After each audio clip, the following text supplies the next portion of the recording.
Correlation is cheap, causation is expensive. The blueprint insists that the material must definitively explain why something happens, not just that it did happen. For example, why did the housing bubble burst?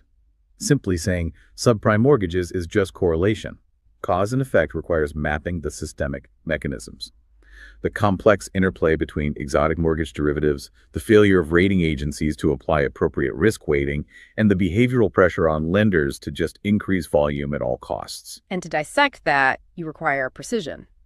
This is addressed by the requirement for scientific technical explanations and the use of named theories and terms. We aren't afraid of technical terminology here, but we have to ensure those terms are immediately anchored. Precision is rigor. We're introducing complexity, but we're managing it through crystal clear definitions. If we introduce concepts like moral hazard or Minsky moments or the efficient market hypothesis, we have to define those concepts immediately and robustly. That's the medical technical terms defined part. Right. And then you use that precise language consistently throughout the rest of the analysis.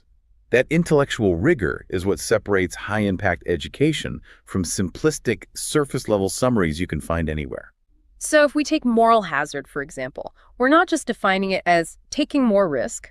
It's defined as the specific psychological tendency of one party to increase their exposure to risk because they know or believe that another party, the government, a large financial institution, an insurer, will bear the cost of any negative consequences. Exactly. But this precision, this technical analysis, it has to be humanized. It can't exist in a vacuum. The blueprint immediately reminds us of this by requiring behavioral examples, human stories and case studies, and even character backstory integration. Why the intense focus on history and biography? Because principles are abstract, but they stick when they are attached to people. Financial intelligence requires managing one's own psychology more than anything else. Abstract risk aversion suddenly becomes profoundly relevant when you explore the character backstory integration of a seemingly successful individual who had a fear-driven, unaddressed aversion to volatility that stemmed from a childhood experience of scarcity.